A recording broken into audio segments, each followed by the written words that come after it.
Hello everybody, and today I'll be showing you how to do a simple watercolor shading. So now you have to pick your three colors. First, you have to pick your dark color. I'm using vermilion hue. Next you have to pick your middle color. I'm using permanent orange. And third, you have to pick your light color. I'm using Indian yellow. So now what we're gonna do is you gotta take your brush and dip it in water and paint your page entirely with water. This is gonna help the blending process.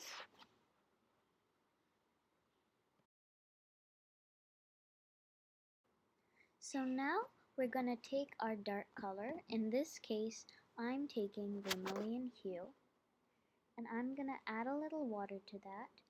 If you're using two colors, you're gonna activate the color, make it a little watery so that it's easy to blend and paint with.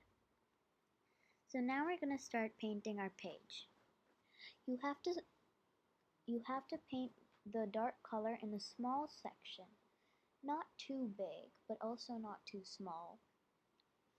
It has to be in like an equal place because all three colors have to fit.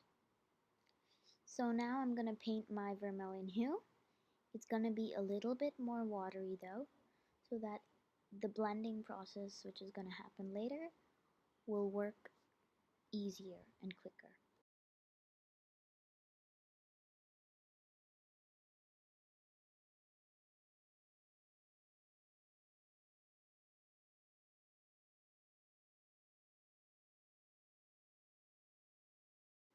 So now we're going to add our second color. In this case, we're going to use permanent orange. Again, make it a little watery because now we're going to start blending. So fill the next section with permanent orange. And if you want, you can even take pencil before this and mark the lines very lightly though for where you want each color to be in. Like mark the sections.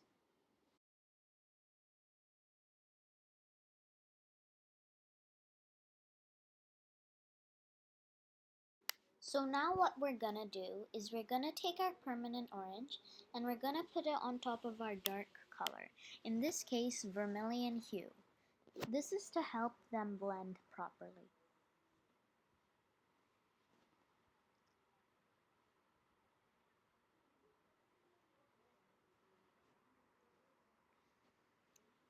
And now we can take our vermilion hue and put it on top of our middle color, in this case, permanent orange. This is also to help them blend properly. If you want them to blend really well, you can do this a couple more times just to make them really blended. Now we're gonna take our light color. In this case, we are using Indian yellow. Make it a little watery and fill in the rest of the page with it.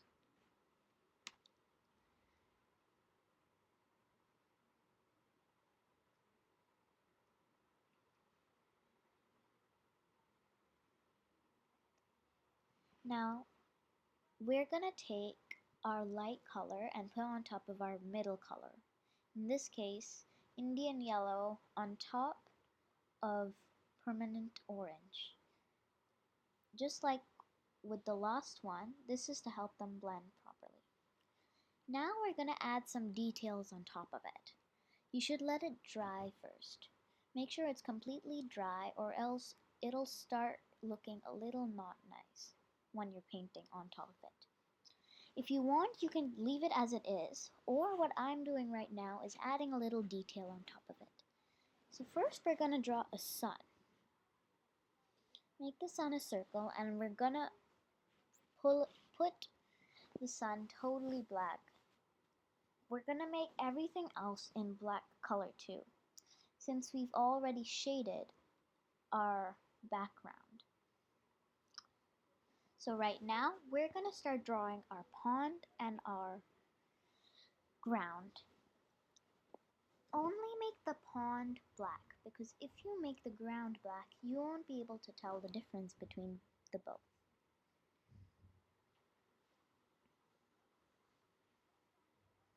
So now we're going to fill in our pond entirely with black.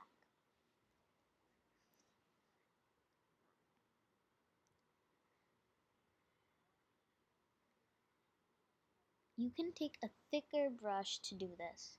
It'll make it easier. But for the rest of the details, I recommend using a thinner brush because they're going to be a little sharp.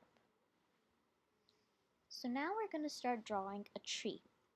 So the first thing we're going to draw in the tree is the tree trunk. So now we're going to draw that.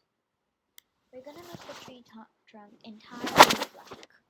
At the top, make it a little pointy. Now you can start drawing your leaves.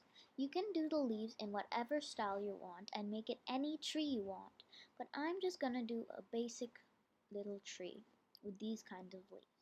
If you want, you can copy the one I'm doing.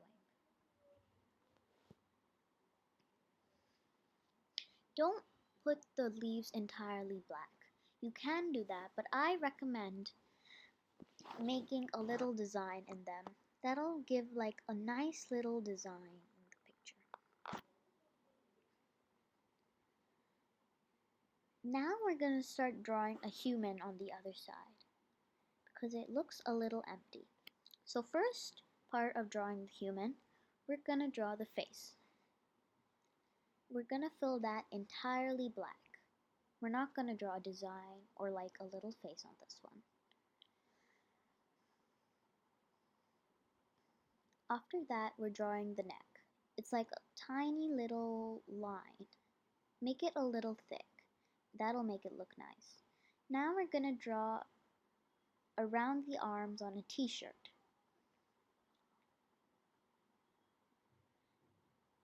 Now we're going to draw the arms. They kind of look like the neck, but they're going to be arms. Now we're going to draw the rest of the t-shirt. Fill it in totally black. I recommend not making the t-shirt too broad, or else it'll start mushing in with the arm.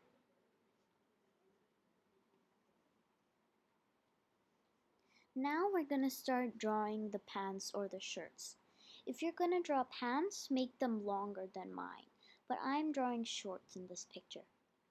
Make the shorts a little bit bigger than the t-shirt to distinguish the t-shirt from the shorts.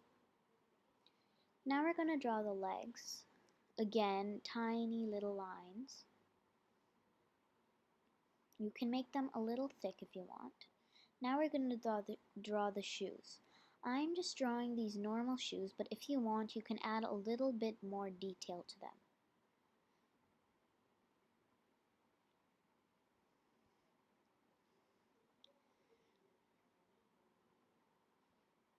Now we're going to do the hairstyle. Now, in this picture, I'm drawing a girl, but if you're going to draw a boy, you might want to put a different hairstyle.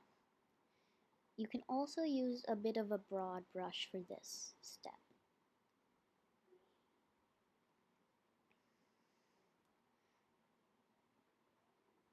If you want, you can add the person holding something in the hands. Now that's it. Thank you for watching. Have a nice day and goodbye.